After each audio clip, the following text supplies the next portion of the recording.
minutinho, cara, já voltamos, hein? Olá, compulsivos, estamos no ar finalmente. E é o seguinte, a gente tem um pequeno atraso, mas estou com o prazer inenarrável de estar com o Rodrigo Hurtado. Ele que é diretor de XR Imersivo. É isso? Nome bonito, chique. Bonito, né? Ele trabalha no VZ Lab e também na Vetor Zero. Vetor Zero, que é o maior estúdio de animação da América Latina, correto? Isso mesmo. Então, por favor, matem as suas vontades e acessem os sites do VZ Lab e da Vetor Zero e vejam tudo que esses caras já fizeram e são capazes de fazer. O Rodrigo veio cheio de notícia e também cheio de informação para quem está querendo entrar nesse ramo, entrar nessa atividade, mas infelizmente também veio cheio de coisas que ele ainda não pode contar e que eu estou querendo morrer de falar isso fora do ar. Rodrigão, primeiro de tudo, muito obrigado por vir. Obrigado pelo convite. Não se assusta, a gente sempre começa acelerado assim mesmo. Eu sei que dá uma intimidada. Tem um pouco de... Você tem muito XP, de casa, né? Não de experiência com rádio, mas de casa, Tranquilo. ficava brincando um pouquinho de rádio. Bom, vamos lá, cara. Conta um pouquinho o que é que você faz lá. Assim, qual que é a sua atividade? Isso é uma pergunta bem difícil de responder, porque a gente acaba fazendo coisa pra caramba. Certo. E é um pouco difícil de determinar, porque até esse lugar agora do XR é um lugar meio misturado. Total. Assim. É um dos assuntos que eu quero falar hoje, assim. Como é que a gente posiciona esse lugar no mercado? Ele não tá aí ainda, né? Ainda não. Aqui no Brasil, pelo menos. Ainda, acho que fora também tá começando agora a tomar um corpo maior e ter uma característica mais definida do tipo de posição, porque a gente sempre foi acostumado a encaixar skills dentro de uma caixinha e colocar posições. Exatamente. Quem vem de startup sabe que tem um termo bem comum que é de usar diferentes chapéus ali na mesma cadeira, né? Então, Sim. às vezes você me perguntou o que eu faço hoje, então às vezes eu estou vestindo um chapéu criativo, às vezes eu estou criando, às vezes eu estou escrevendo, às vezes eu estou produzindo, às vezes eu estou fazendo orçamento, né? E isso mistura um pouco de uma direção criativa. Isso é bom saber, porque eu também quero saber de orçamento, o que você pode falar pra gente. Posso falar tudo. Ótimo. Com aspas. É tudo asterisco, né? E às vezes é isso, assim, né? Se você pegar uma visão um pouco do que é um produtor de entretenimento para Hollywood, tem um pouco desse perfil, né? Então você tem, às vezes, sei lá, não me comparando, pelo amor de Deus, mas você tem um Christopher Nolan. E às vezes o Christopher Nolan tá escrevendo um roteiro, às vezes ele tá produzindo o filme, às vezes ele tá dirigindo. E aí, óbvio, tem uma galera junto com esse cara que são, né, os amigos, os parceiros. Então, o Spielberg sempre chama, eventualmente, o John Williams para fazer as músicas, né? O irmão do Nolan é roteirista também, assinou já alguns filmes com ele. Então, você tem uma galera que você se junta e vai fazendo coisas. Mas você tá sempre misturando. Então, sei lá, o J.J. Abrams fez a composição da trilha do Fringe. Perfeito. Então, quer dizer, às vezes você tem algumas coisas. E aí, tem uma diferença do mercado de fora para cá, que é um pouco essa. Às vezes a gente...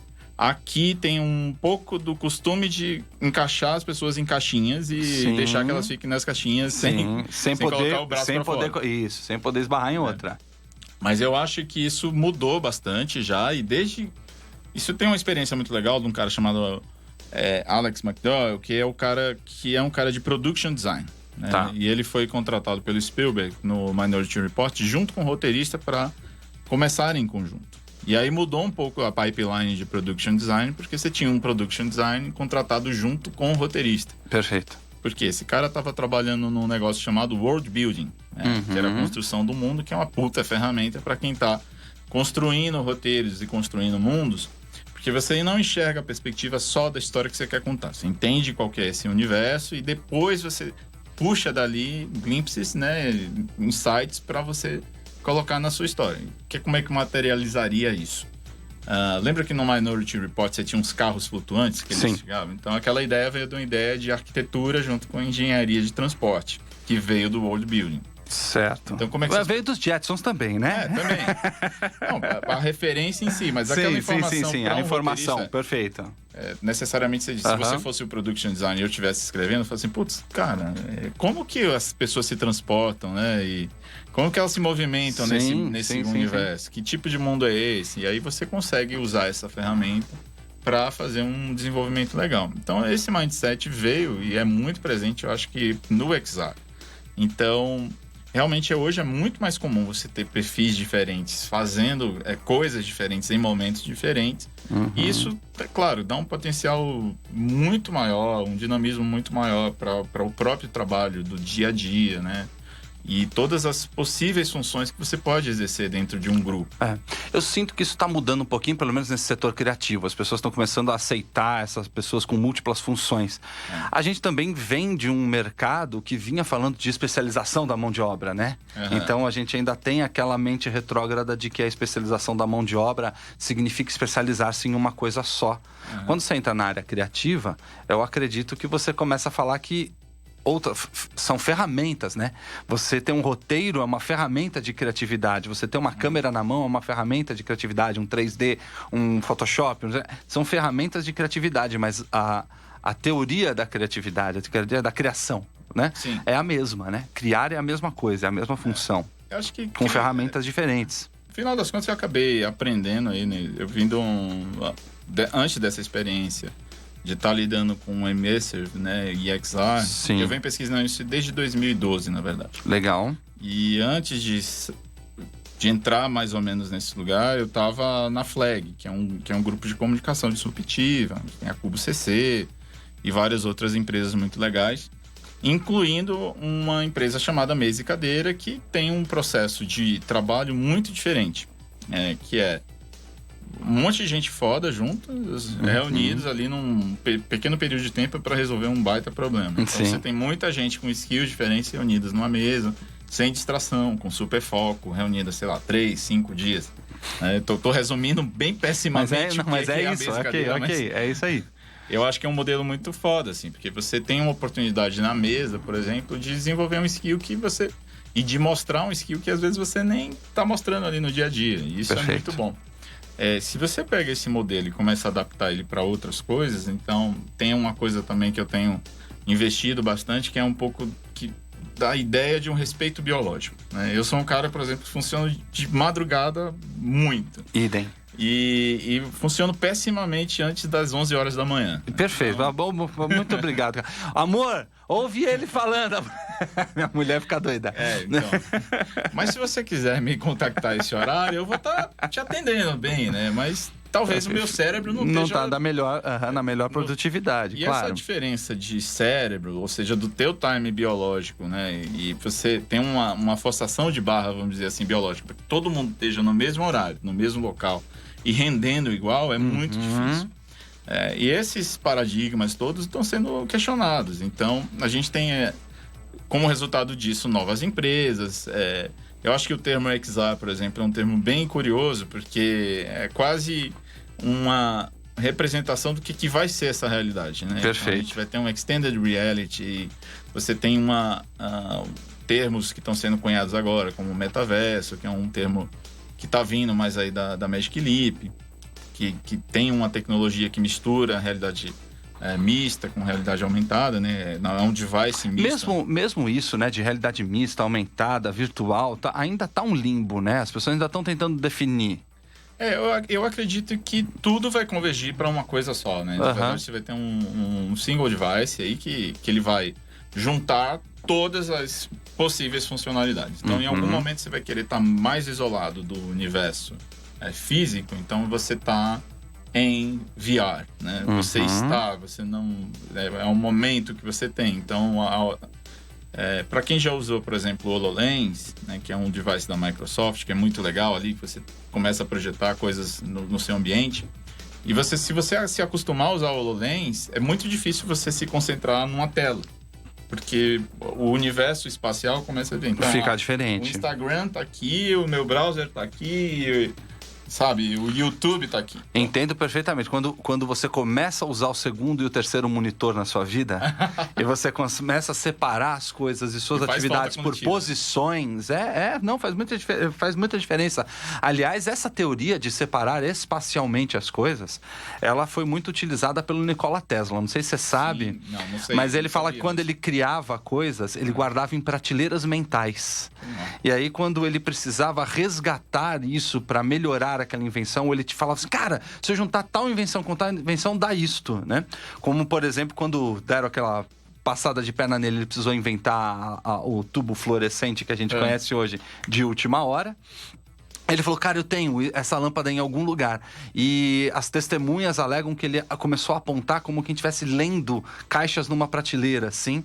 E ele foi lendo, olhou pra trás e fez a mímica de quem pega uma caixa e fala, ó, tá aqui, né? Mas uma mímica mesmo, uma brincadeira, dizendo, tá aqui. Então ele sabia onde estava, em que prateleira mental estava. Então acho que a gente tem que beber nessa fonte, porque é bem isso, né? Quando você tem essa espacialidade, e aí até traduzindo isso para um pouco do conceito do que é que a gente vai precisar aprender, a gente tem muitos anos aprendendo a olhar para um lugar fixo, né? Que é uma tela. E tem um novo aprendizado, que é esse, que é olhar para os lados, assim. Então, mesmo as experiências que estão sendo projetadas para XR, para Immersive, tem um direcionamento ainda que é... Você tinha a figura do diretor tendo um controle sobre o que você vê, quando você vê, como você vê. Perfeito. E aí, tudo bem, a galera de game já entendeu isso um pouco mais, Sim. que é... Tudo bem, eu tenho um player que pode ir para uma outra direção e o que é que esse cara vê nisso, né? Mas quando você está em VR... E nesse estado contemplativo de uma direção que está sendo conduzida... Então, por exemplo, a Disney lançou um filme chamado Cyclops, né? Que foi o primeiro experimento de VR deles como filme. Foi dirigido até por um cara que era um lighting designer, tinha feito Frozen, muito legal. E eles criaram um efeito que eles chamaram de Gomes Effect, que é uma coisa que quando você olhava para fora do centro de atenção, tudo ficava meio... cinza, meio sem cor, para fazer com que você tivesse ali intuitivamente um direcionamento do teu olhar. Então, onde vai acontecer? Tudo bem, fazia sentido na narrativa, porque ele estava falando de um filme de memórias e etc. Mas a gente não tem o hábito de olhar para trás, né? Não. E isso, pensando num modelo de pensamento de budget, né, de produção, se eu não tenho tanta utilização desse cenário, né, talvez ele não precisasse existir, porque assim, ele vai custar, né? Eu tenho uma cena que custa talvez 4 vezes mais do que uma cena comum. E isso é um problema. Se eu pensar no orçamento de animação ou de produção, né, eu tenho que adereçar todo esse environment, né? Então, por isso que existem já iniciativas do não 360, mas do 180. Então eu consigo direcionar, porque isso aqui talvez não importe tanto. Uma coisa que é muito legal nesse universo é o espaço negro, né? Que é o espaço negativo. A miniaturização das coisas. Então, isso me remete muito... Isso é uma coisa mais pessoal, assim. Mas eu gostava muito de brincar com os bonequinhos com comando em ação. E eu achava muito legal. Então, tudo que é em VR, que é muito miniatura, eu adoro, assim. É mesmo? Eu acho muito legal você tá brincando com os bonequinhos. Aí a gente tinha que incluir o Tadeu nessa conversa aqui. A gente tinha que incluir esse cara. De boa, né? Porque, assim, é muito legal. Então, escala em VR ou XR é muito legal, porque a gente tá acostumado a uma escala. Perfeito. E quando você tá nesse ambiente imersivo, então as coisas são muito pequenas, ou você é muito pequeno com relação ao ambiente, te provoca outras emoções. Então, a associação também da emoção com o registro na memória é muito legal, porque como é uma experiência que te provoca, né, emoções mais profundas, porque você tem uma sensação e a transferência do cérebro com aquele ambiente que você tá é muito mais legal. Então, geralmente as experiências imersivas legais, elas são muito profundas e geram memórias. Assim como as ruins também. Perfeito. A gente está num momento meio tech, né, disso tudo. E acho que os storytellers estão chegando agora. Legal. E obviamente, o que acontece? Isso vai demandar que a gente tenha um monte de novos skills aí sendo desenvolvidos. Eu tive, acho que a sorte de não saber mais ou menos para onde eu queria ir, então eu fui estudando várias coisas diferentes. Certo. Então eu cheguei a estudar roteiro, estudei música, estudei cinema, estudei game design, e aí fui juntando essas peças, assim. Então talvez um caminho mesmo seja que a gente vai chegar nesse lugar que esse device vai ser isso, né? Que vai misturar um pouco desses momentos que você quer viver, e quem vai estar criando essas coisas também está misturado nesses tipos de papéis diferentes, que abre muitas possibilidades de exploração.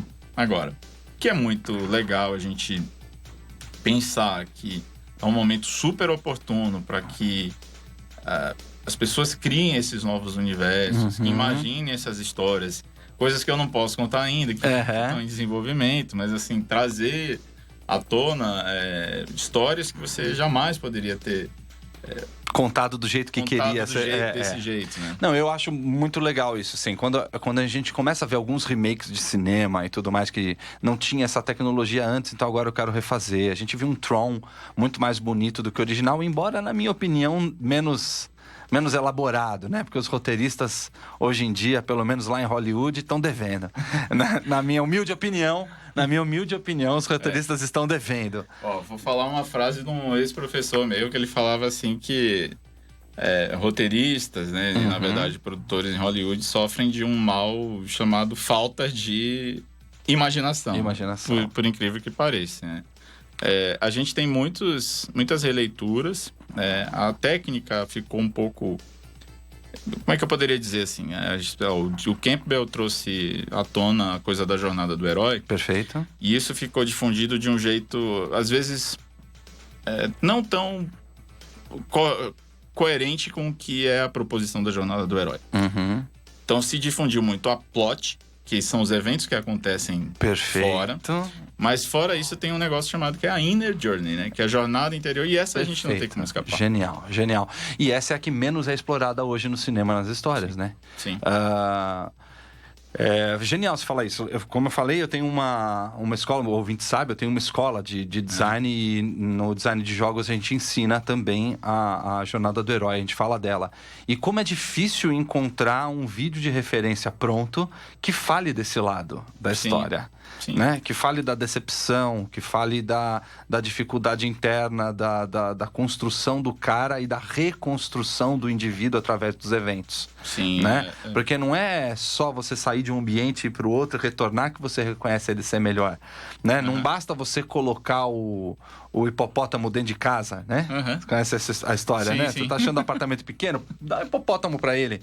Né? Quando tirar o hipopótamo, ele acha que é grande. Sim, você altera uma percepção externa, né? Mas a interna é muito, muito difícil de ser passada e é o que eu mais sinto falta. Eu sinto que a imersão é uma ferramenta para começar a mexer com as pessoas nesse lado, a provocar nesse lado. Você tem tido, na tua experiência, visto pessoas com storytelling, com enredos, provocando isso nas pessoas? Ou você acha que, por enquanto, a realidade aumentar, a XR, em seu todo, ainda é só mais um veículo visual de impressionar mais esse lado externo? Eu não me queime na fogueira, né? Mas eu ainda acho que os storytellers... Sensação de mercado de como ele está, não é uma opinião pessoal, vai. Eu acho que os storytellers estão chegando, tá? Tipo, os alquimistas estão chegando lá do George Major, sabe? Sim. A gente tá entendendo esse lugar ainda. A gente não sabe como contar histórias nesse lugar ainda e a gente tá aprendendo. Tá. Eu acho que a gente tá num momento também muito oportuno, porque... Eu não vi ainda as marcas, né, entrando muito pesadas assim nesse lugar.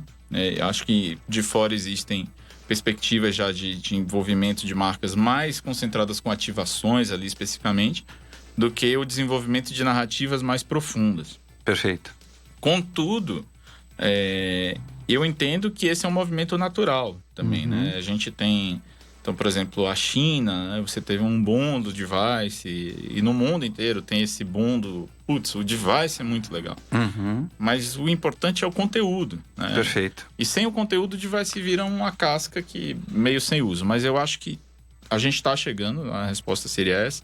Obviamente, agências de publicidade, outros players dentro da área de comunicação vão entender esse lugar e vão se aproximar mais desse lugar. Então, é um movimento natural. E é isso que a gente meio que tá fazendo lá na VisiLab também. Legal. Falando em publicidade, eu preciso fazer um intervalo comercial e a gente volta daqui a pouquinho. Não sai daí, você está na Rádio Geek, apaixonados pelo que fazem. Agora vamos fazer uma graninha aí, né? Hora dos comerciais, hein?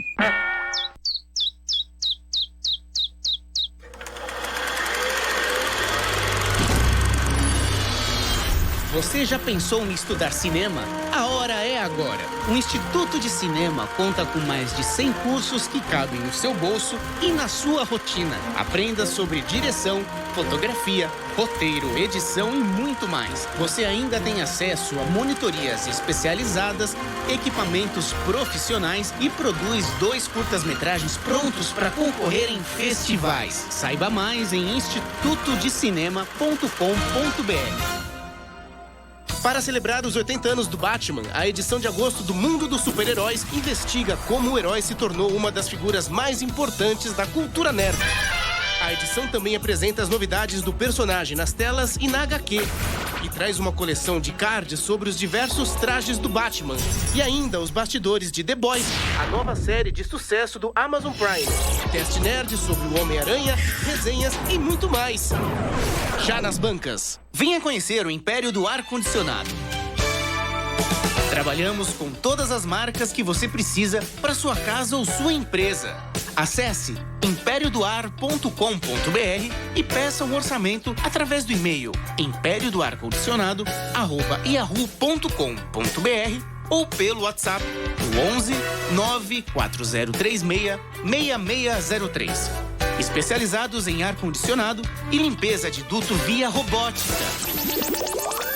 Império do Ar-Condicionado. 11 94036 6603. Agora sim, estamos de volta. Estamos de volta ao vivo e para quem quiser participar, lembre-se que estamos também disponíveis pelo WhatsApp.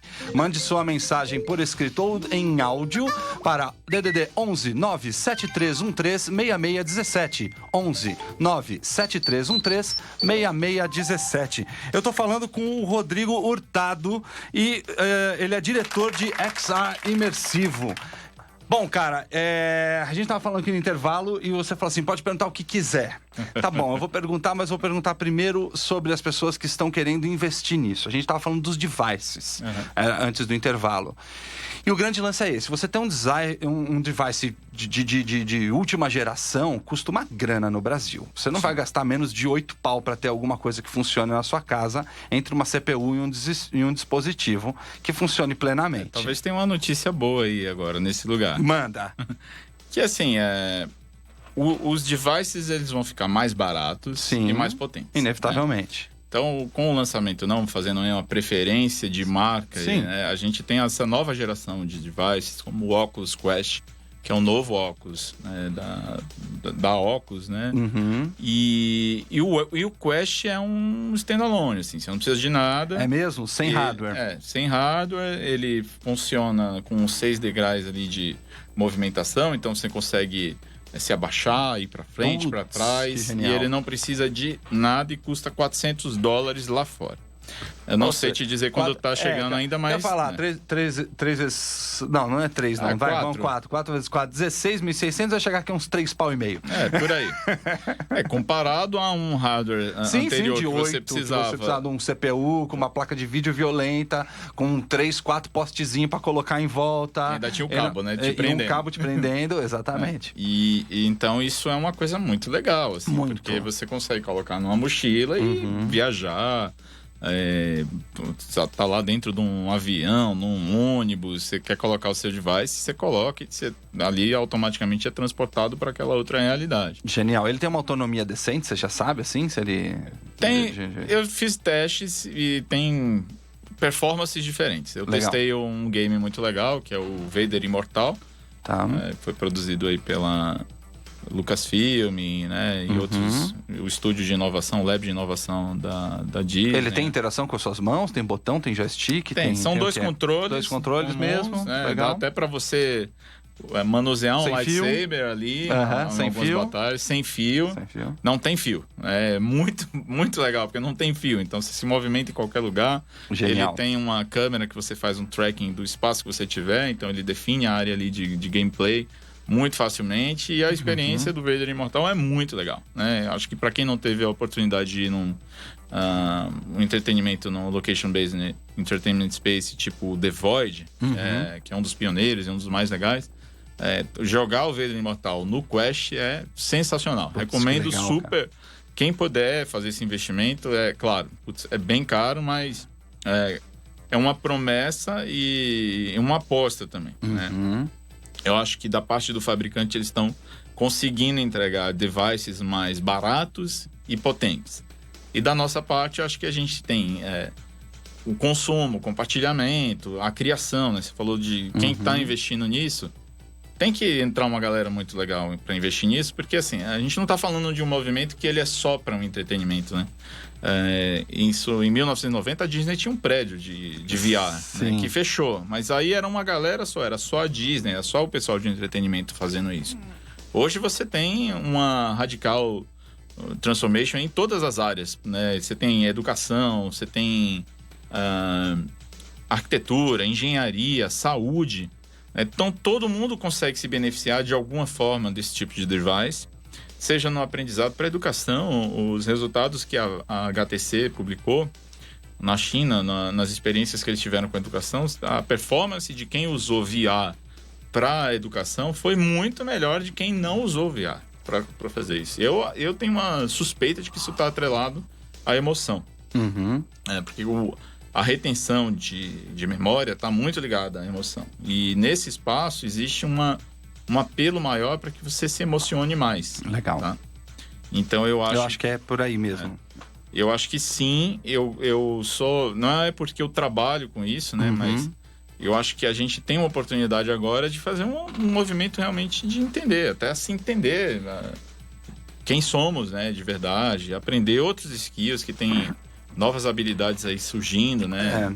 A gente tá vivendo uma era que se fala novamente de volta em soft skills, né? Sim. E eu acho que são eles que a gente tem que explorar. O Gustavo entrou aqui. Ele tá perguntando, tá mandando salve, Gustavo. Tá falando essa inundação de heróis da Marvel e sui generis, desculpe, reflete essa crise de criatividade hollywoodiana. Responde você e respondo eu.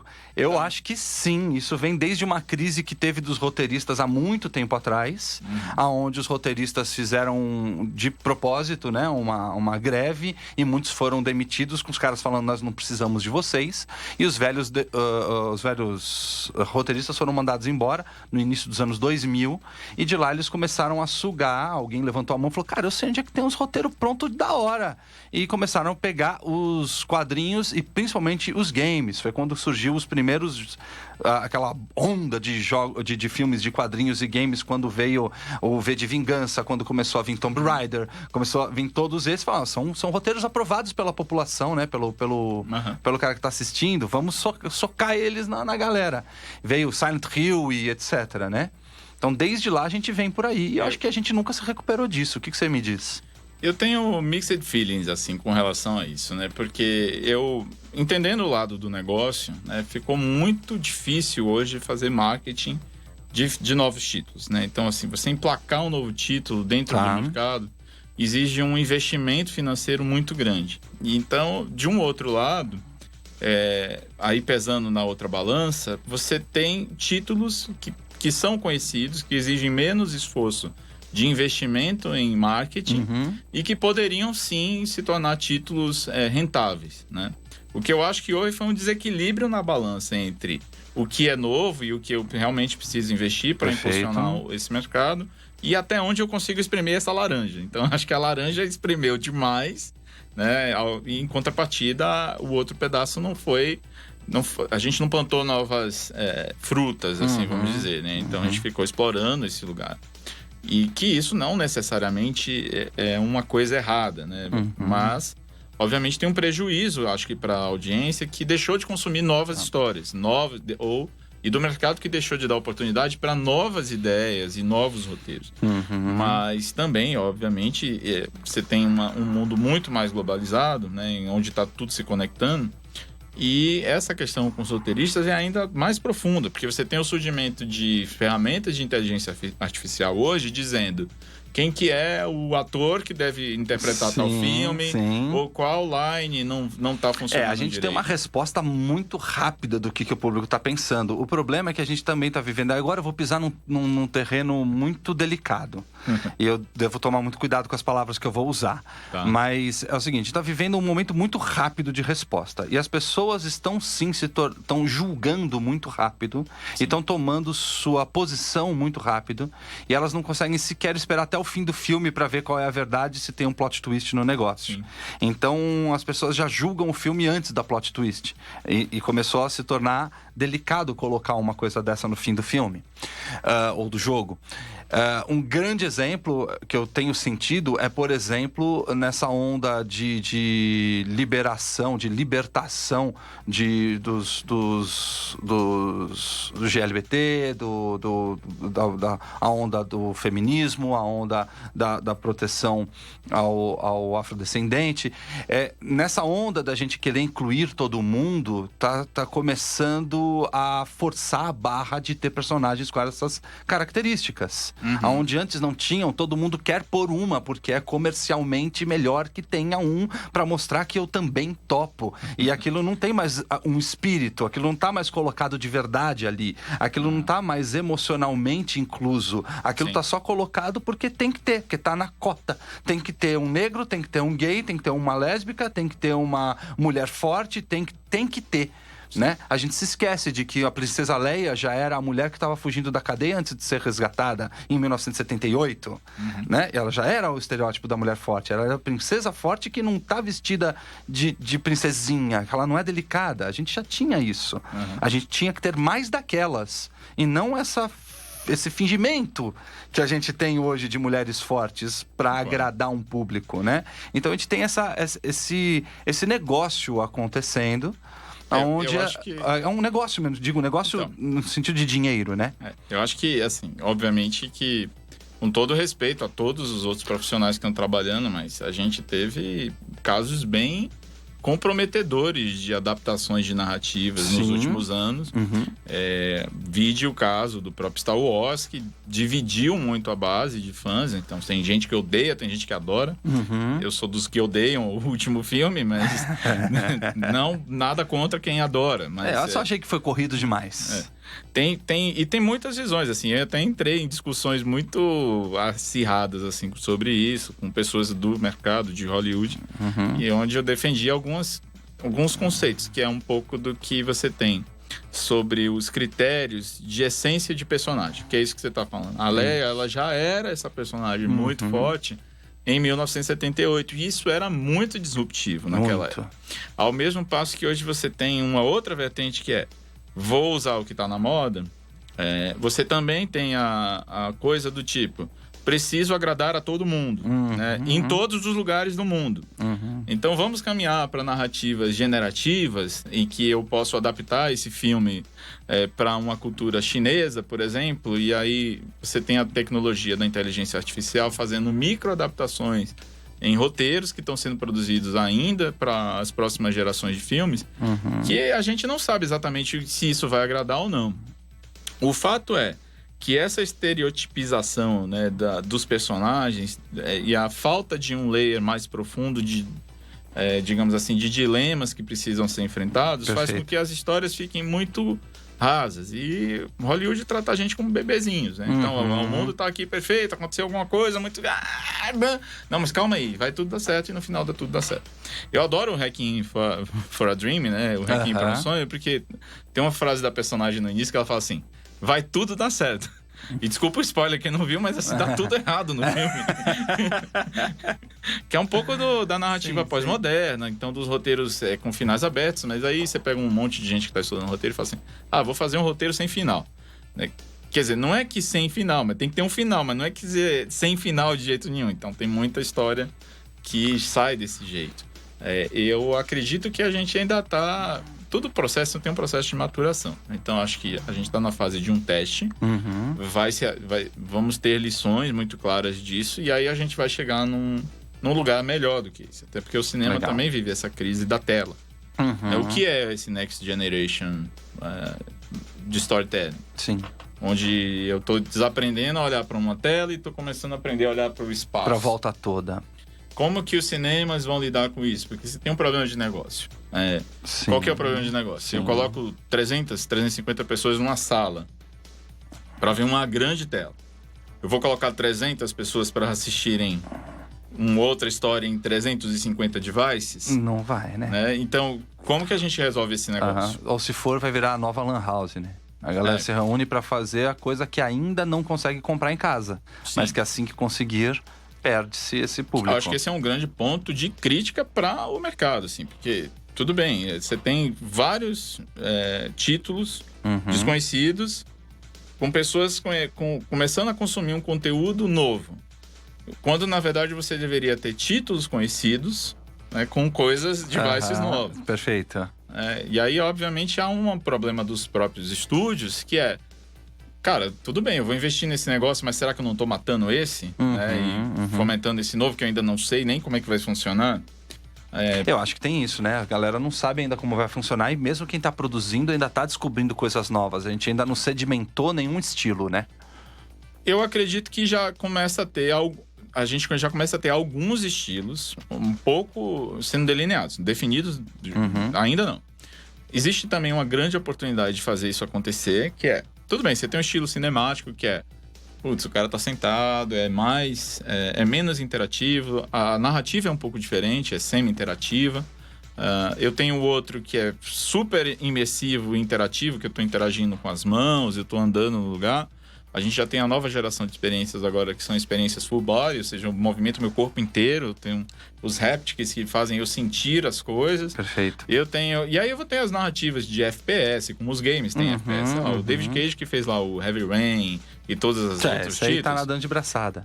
Mas por que eu vi a entrevista dele e ele falava assim, Detroit, ele fala assim, cara, ninguém tava fazendo o jogo pra uma galera 35 mais. Né? E eu acho que essa galera precisava de um tipo de game, que é esse. Esse cara provavelmente não vai jogar o FPSzão. Não, é um então ele falou um dado mesmo. Muito massa, que foi o seguinte, 85% das pessoas que jogam os jogos da Quantic chegam até o final para assistir o final do jogo. Perfeito, é isso aí. E voltam a jogar para entender qual foi a narrativa do personagem versus 25% de outros Mal caras. posso esperar por um desse em XR, assim, onde eu possa ver ele 360 eu lá dentro no lugar do Android do Detroit, por exemplo.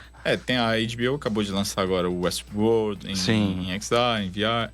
A gente tem novas narrativas e eu acho que é um momento muito oportuno para marcas investirem. Porque imagina, né? Eu sempre falo isso assim. Imagina qualquer um lugar que uma marca consegue te isolar num canto sem ninguém te perturbar, né? Sim.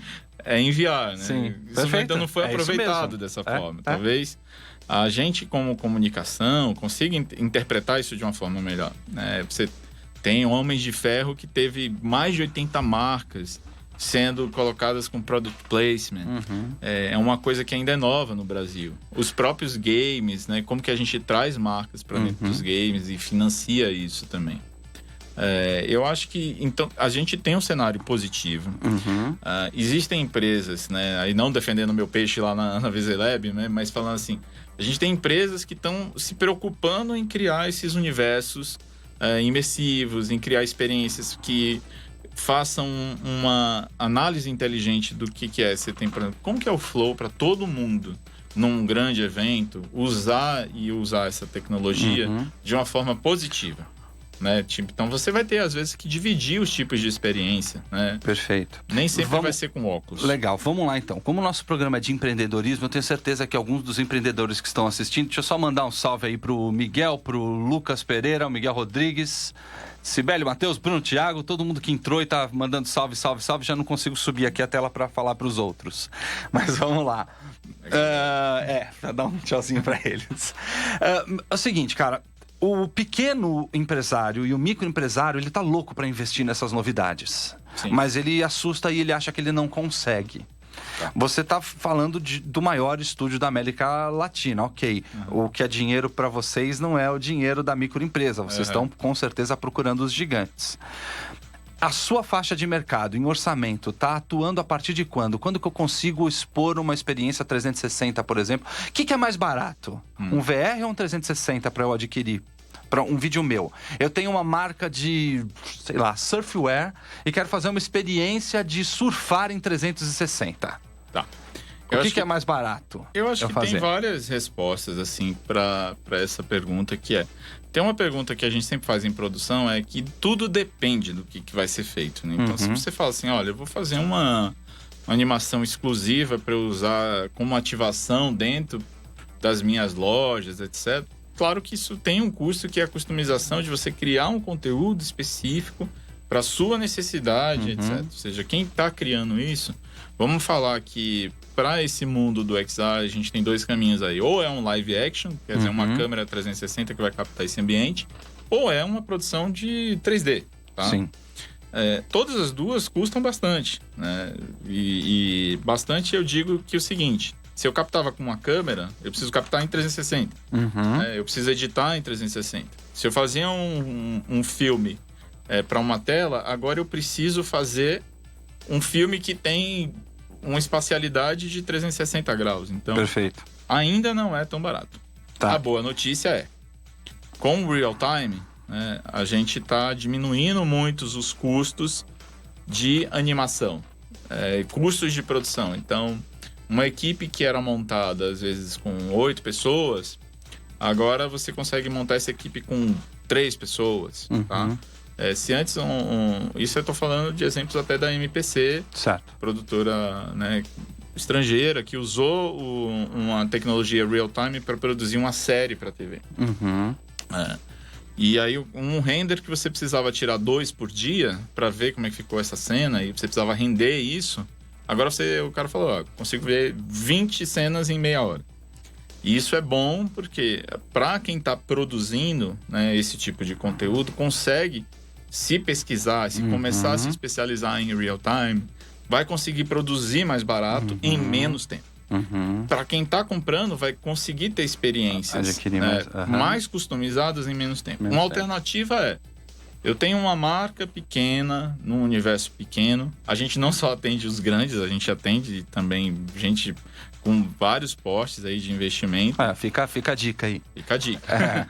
Mas eu acredito que às vezes você não precisa criar uma coisa extremamente customizada, mas você consegue se plugar em algum movimento, né? Você consegue estar com a tua marca participando de um evento de game, sabe? Ou participando de uma experiência imersiva, ajudando um público a ter acesso a isso. Você também coloca um nível de interesse da sua marca por outras pessoas que vão acessar isso num evento, né? Então, nem sempre você precisa ser o bancador da brincadeira, né? Mas você pode participar dessa brincadeira. E quanto custa? Uma curva. De tanto a... Com 15 mil eu consigo? Não. 50? Vamos lá, eu acho que essa é uma pergunta muito difícil de responder. Reais. Não, mas diz aí, qual foi o vídeo mais barato que vocês produziram no último ano? Pronto. Eu acho que eu não consigo te falar, no caso da Vetor ou da VZ, porque tá bom. Eu estaria arriscando... arriscando de te falar uma coisa que eu preciso dizer assim. Se você me perguntar isso, eu vou te falar. Tá, mas do que é esse vídeo? Quanto tempo vai durar? Quantas pessoas eu vou usar? Mas um orçamento, enfim, claro. Não, eu queria ter uma ideia de quanto que é, se eu consigo... Eu entendo que hoje um mercado... Vou falar do mercado de fora até. Isso, melhor. Beleza, você exime. A gente vinha de um custo, talvez, de minuto de animation, né, no mercado de fora, para editorial, para conteúdo de TV e etc., que variava lá de uns 10 a 20 mil dólares por minuto. Tá bom.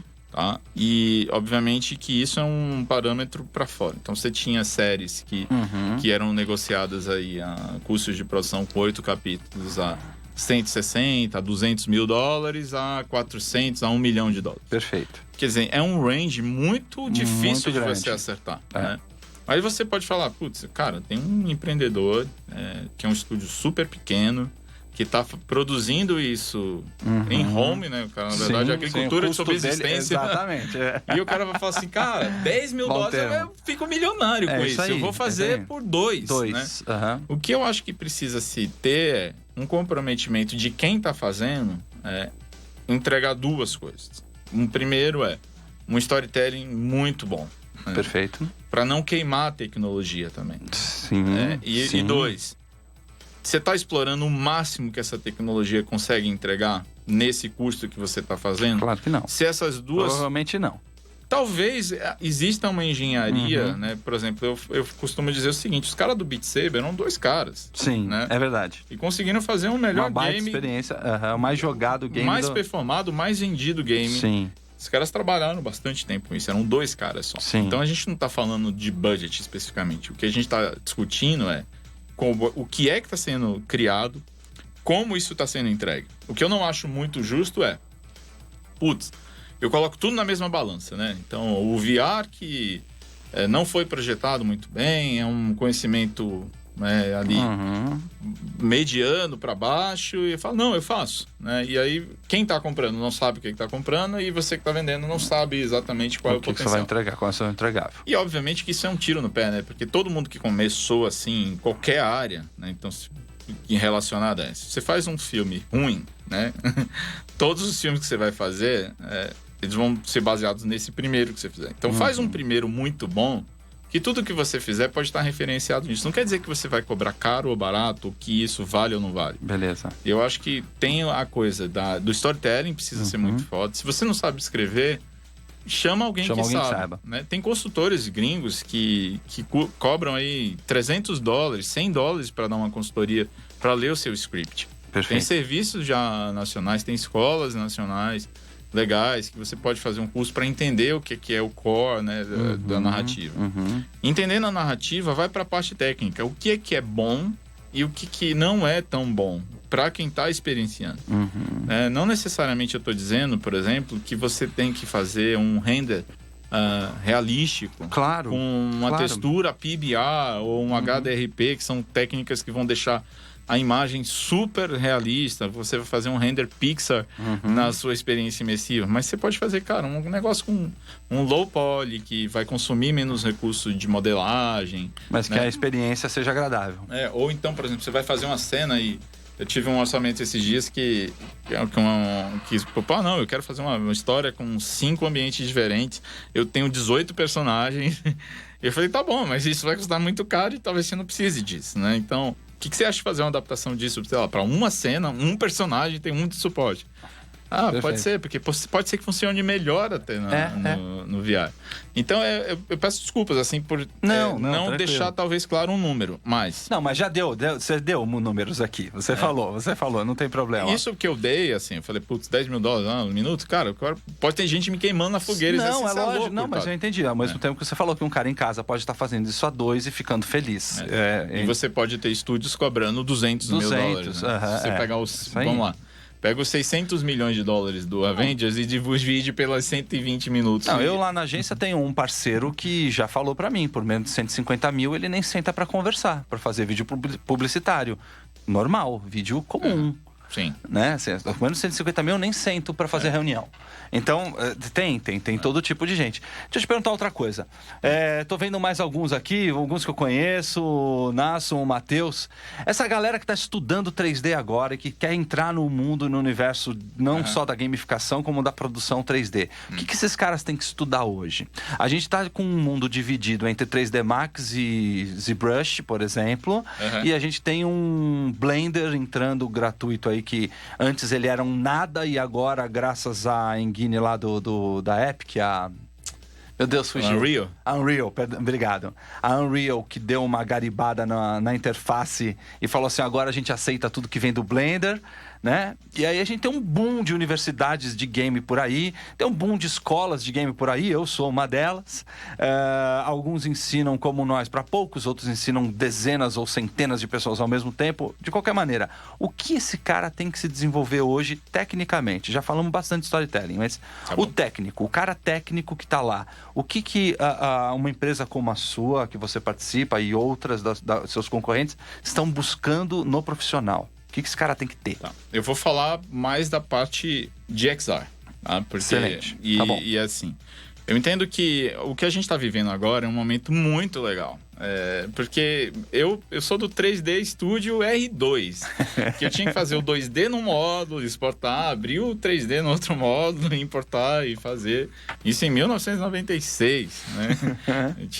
Então... E hoje, quando você tem um modelo, um Blender, por exemplo, que tem uma engine de real time, que você está vendo luz, reflexo e tudo mais, em tempo real, o Unreal, a própria Unity também está dentro de uma perspectiva bacana. Então, o que eu diria para quem está nesse lugar, né? Primeiro que entender a pipeline talvez seja o maior conhecimento que você pode ter de início, que é entender como que é o fluxo inteiro, né? Então, você tem, por exemplo, caras como Alan McKee, né, que tem uma classe de VFX online, e o Alan tá falando da pipeline que tem hoje, que é uma pipeline dura de render e etc. E você tem essas novas iniciativas. Então, por exemplo, quem teve na Sysgraph agora viu muita coisa do Unreal em real time. Sim. Né? E você tem o Rei Leão, que foi filmado todo em VR. Você teve até o Spielberg usando VR dentro. Então, você tem todo um movimento desse lugar que é entender essas engines. Então, se você está estudando, e aí tem uma adaptação para você sair do Blender para o Unreal ou para o Unity, para você entender qual que é a mudança ali de materiais, né, do próprio workflow, eu diria que se você está estudando uma dessas ferramentas, estuda também as engines, né, escolhe uma das duas, não precisa estudar as duas no meu ponto de vista. Eu prefiro, no caso, para o meu uso, Unreal, no momento, porque ela me entrega um pouco mais de visual e o meu nível de envolvimento com o 3D nesse momento é um nível de concept, né, eu quero olhar a cena e etc. Mas desenvolvedores preferem, né, alguns dos que eu conheço preferem o Unity. Porque o Unity também desenvolve em 2D, principalmente para quem vai para game, ele é muito bacana, né? Mas para entretenimento em geral, a interface do próprio da Unreal é muito mais amigável, você tá focado nos estúdios gringos, né? A maioria deles tem adotado o Unreal. Tá. Então, quais são os conhecimentos ali que estão nesse lugar? Entender o real time, entender qual que é o fluxo do real time, entender como que é material. A gente tem umas placas de vídeo RTX entrando aí para ajudar o real time, né? O próprio fluxo do real time, né? O que você consegue extrair ali desse processo? Isso é uma coisa. Tá. A outra coisa é como que essas engines conversam, né? Por exemplo, como que a Unity conversa com o Maya, com o Blender. Isso que você falou, como que o Blender conversa com o Unity e vice-versa. Não é só exportar um FBX ali, que é um tipo de formato de exportação, ou um OBJ, né? Você tem que entender como que vão os polígonos, né? Como que é essa deformação. Então, você tem o crescimento do motion capture caseiro, vamos dizer lá, que você consegue hoje fazer com um plugin para motion capture, você consegue usar um iPhone 10 e fazer todo o facial detection ali. Perfeito. E aí eu não preciso ir para o estúdio, colocar todas aquelas coisas caríssimas, etc. Então você consegue fazer isso também. Com um excelente rigging antes, né? Não, tudo bem, você tem isso, né? Mas aí vamos pensar no seguinte, se eu consigo fazer esse processo de captura, entender como é que é o rig ou os blend shapes que eu preciso construir ali para fazer esse rig funcionar e receber esse capture bem, é o processo, né? Entender essa pipeline é muito importante. Outra coisa seria, se você não precisa mais render, né? E a coisa toda tá num lugar que é real time, tem uma coisa fundamental em tudo, desde o princípio de sempre, que é luz, né? Então, entender iluminação virou um skill muito importante. E fazer iluminação 360 deve ser um inferno, né? Exato. Porque você não pode ver as luzes, né? E entender como que é esse comportamento da luz para o real time também é super importante. Entender também a quantidade de polígonos da sua cena inteira. Então, qual que é o trick que você vai usar, né, para você diminuir a quantidade de polígonos? Aí você vai usar uma textura um pouco mais animada, você vai usar um outro fluxo e testar os processos. Eu acho que a gente está no momento de descoberta. Então, só mais um detalhe que não falei processo de animação. Então, você rigou, você vai fazer um processo de animação tradicional. Então, você tem hoje essa coisa do real time, está permitindo, por exemplo, que você use um Leap Motion, use suas mãos como um controlador de Puppet. Ou você vai usar os controles de um Vive. Excelente. Para fazer essa animação, tá? Teve cara até que já usou o controle do PS4 para fazer isso, né? Então, eu costumo dizer, para quem tá no concept, cara, tem uma ferramenta que é o Quill, né? Que você faz já a pintura em VR e você tá enxergando espacialmente. Sim. Mas você tem também o Masterpiece VR, te entrega a textura, luz e etc. Ainda dá para você fazer uma micro animation. Então você está saindo da cena desenhada ali em 2D para uma cena espacial. E obviamente as pessoas estão começando a enxergar isso em conjunto nesse lugar de cocriação, né? Perfeito. Dirigir um filme que vai para a TV em VR é outra coisa. Então, eu diria que esses skills são os skills que vão fundamentar os próximos anos do animation, assim. Excelente. E lá onde você trabalha, qual é o software que a galera exige ali? Qual que é o... A gente costuma dizer que assim, a VZLab é agnóstica à plataforma. Assim. Então a gente vai usar o que for melhor para chegar no resultado que o projeto precisa. Contudo, assim, atualmente, né, tem uma galera mais de Unity, né, porque os projetos têm demandado isso, né? O Unity ele tem excelentes proposições ali de workflows ali para atender mobile, para atender uma série de coisas. Mas assim, não há descarte, né? Claro. E obviamente que o Maya, dentro de outras pipelines de animation, que eu já não posso te dizer tanto, porque não são os setores que eu estou envolvido. Ótimo. Mas eu entendo que o Maya ainda tem um poder muito legal. Mas, cara, o Blender é incrível também, né? Eu acho que se puder, aprende tudo, né? Se puder, aprende tudo. Porque, na verdade, é tudo meio parecido também. Sim. Você vai... Um ou outro processo ali vai mudar, mas no final das contas você tem um aproveitamento. Agora, a minha preferência, aí eu posso compartilhar a minha, que não tem nada a ver com bandeira de ninguém. Sim. Eu adoto uma pipeline do Maya para o Unreal. Tá. Né? Eu uso isso muito bem. Adoro o Blender. Acho que até para aprender algumas coisas com Blender, tem os filmes da Blender que estão abertos, né? Você paga uma taxinha ali.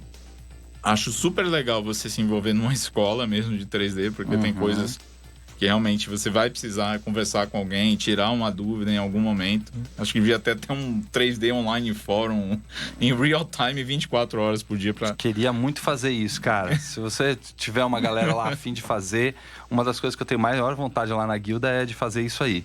Porque, cara, às vezes é uma treta que ninguém respondeu e todo mundo tá no fórum, que é uma ferramenta, sei lá, muito antiga ainda, né? Mas eu acho que, cara, estamos num momento de criar o futuro. A gente tá num lugar que... a gente tá criando esse metaverso, que esse universo estendido, alterado. É isso aí. E a gente precisa de gente querendo fazer esse negócio. Perfeito. E a linguagem do futuro é 3D. Mesmo que você tenha um live action muito legal, eu acho que não substitui isso. A gente vai ter o filme, mas... Todos os processos que a gente tem no futuro... eles vão para esse lugar onde o 3D ele começa a ficar mais legal e mais próximo de todo mundo, sabe? Acho que era meio um clube...